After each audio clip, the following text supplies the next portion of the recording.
In fact ಆ ಟೈಮಲ್ಲಿ ಈ ಪ್ರಾಬ್ಲಮ್ ಆದಾಗ ಎಷ್ಟೋ ಪೇಪರ್ಗಳಲ್ಲಿ ಆಚೆ ಕಡೆ ನ್ಯೂಸ್ ಏನಿತ್ತು ನಾನು ಗ್ರಾನೈಟ್ ಬಿಸ್ನೆಸ್ ಮಾಡ್ತಿದ್ದೆ, ನನ್ನಿಂದ ತೊಂದರೆ ಆಗಿ ನಮ್ಮ ತಂದೆಯವ್ರು ಕಿಡ್ನಾಪ್ ಆಗ್ಬಿಟ್ಟಿದ್ರು. ಸೊ ಹಲವಾರು ನ್ಯೂಸಸ್ ಈ ಥರ ಬಂತು. ಆ ಟೈಮಲ್ಲಿ ಒಂದು ಟೈಮಲ್ಲಿ ನಾನು ಗ್ರಾನೈಟ್ ಬಿಸ್ನೆಸ್ ಮಾಡೋಕ್ಕೆ ಅಂತ ಹೇಳಿದಾಗ ಇಲೀಗಲ್ ಗ್ರಾನೈಟ್ ಅಂತ ಹೇಳಿ ನನ್ನ ಫೋಟೋನೇ ಬಂದುಬಿಟ್ಟಿತ್ತು. ನಮ್ಮ ತಂದೆಯವ್ರು ಬಂದು ಅವಾಗ ಹೇಳಿದ್ರು ಇದನ್ನು ಮಾಡೋದೇ ಬಿಟ್ಬಿಡು. ನನಗೇನಂದ್ರೆ ಇಲ್ಲ ನಾನು ಏನೋ ಬೇರೆ ಬಿಸ್ನೆಸ್ ಮಾಡ್ತೀನಿ, ನನಗೆ ಯಾಕೆ ಹಿಂಗೆಲ್ಲ ಹೇಳಿದ್ರು ಈ ಕಡೆ ಎಲ್ಲ ಆಗ್ತಿದ್ದಾರೆ ಅಂತ.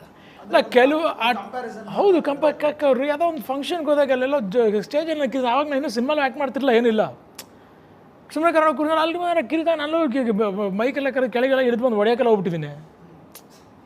ನಿನ್ನ ಕೆಲಸ ಏನಿದೆ ನೀನು ನನಗೇನಂದರೆ ಅದು ನನ್ನ ಬಿಸ್ನೆಸ್ಸು.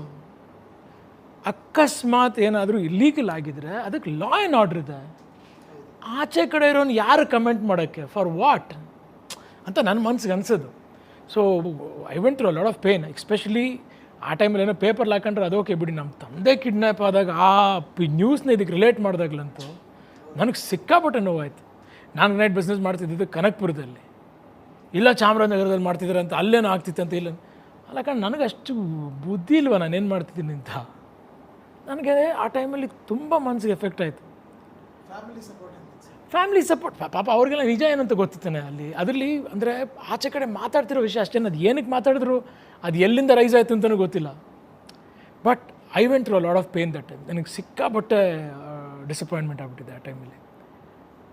ನನಗೇನಂದರೆ ನಾನು ಹ್ಯಾವ್ ಟು ಕಮ್ ಔಟ್, ನನ್ನ ಲೈಫು ನನಗೆ ಅರ್ನ್ ಮಾಡಬೇಕು ಅಂತ ಇಷ್ಟೇ. ಕರೆಕ್ಟ್, ರಾಜ್ಕುಮಾರ್ ಮಗ, ಆ ಪ್ರೀತಿ, ವಿಶ್ವಾಸ, ಬೆಲೆ ಮತ್ತೊಂದು ಎಲ್ಲ ಇದೆ. ಬಟ್ ಅದು ನಂದು ಅನ್ನೋದು ನಂದೇನಾದರೂ ಆಗಬೇಕು. ಸೊ ಆ ಟೈಮಲ್ಲಿ ಈ ಥರ ಎಲ್ಲ ನ್ಯೂಸ್ ಬಂತು. ಬಟ್ ಐ ಥಿಂಕ್ ಸಿಚುವೇಶನ್ ಆ ಇರೋ ಸಂದರ್ಭದಲ್ಲಿ ಏನಾಗುತ್ತೆ, ಮನುಷ್ಯನಿಗೆ ತಾನೇ ತಾನು ಕಲ್ಸ್ಕೊಂಡು ಹೋಗ್ಬಿಡುತ್ತೆ. ಸೊ ಅದನ್ನು ಫೇಸ್ ಮಾಡೋ ಧೈರ್ಯ ಇರಬೇಕು ಅಷ್ಟೇ. ಹೌದು, ವರ್ಕಲ್ಲ. ನಾನು ನಿಜವಲ್ಲೂ ಸಿನಿಮಾಗೆ ಬರೋಕ್ಕೆ ಅಷ್ಟು ಇಂಟ್ರೆಸ್ಟ್ ಇರಲ್ಲ. ಅದಕ್ಕೆ ಈಗಲೂ ಹೇಳೋದು ಸಂತೋಷ್, ನಮಗೆ ಎಷ್ಟೋ ಪ್ರಾಬ್ಲಮ್ ಇರಲಿ, ನಾವೇನೇ ಇರಲಿ, ಬಟ್ ನಮಗಿಂತ ಹೆಚ್ಚಿನ ಪ್ರಾಬ್ಲಮ್ ಎಷ್ಟೋ ಜನಕ್ಕಿದೆ. ಈಗ ಕೆಲಸ ಮಾಡೋರಿಗಿದೆ, ಈಗ ಒಬ್ಬರು ಆಟೋ ಡ್ರೈವರ್ಗಿರ್ಬೋದು, ಅಥವಾ ಸ್ವಿಗ್ಗಿ ಡೆಲಿವರಿ ಬಾಯ್ ಅಂತ ಹೇಳ್ತೀರಿ, ಸಾರಿ ಝೊಮ್ಯಾಟೊ ಅಂತ, ವಿಚ್ ವೇರ್ ಎವರ್ ಫ್ರಮ್, ಅವ್ರುಗಳಿಗೆಲ್ಲ ಸಿಕ್ಕಾಪಟ್ಟೆ ತೊಂದರೆ ಇದೆ. ಅವ್ರಿಗೊಂದನ್ನು ಮಾತು ಹೇಳಬೇಕು ಅಂದರೆ just be normal, just be nice to them ಅಷ್ಟೇ. Just be nice to people.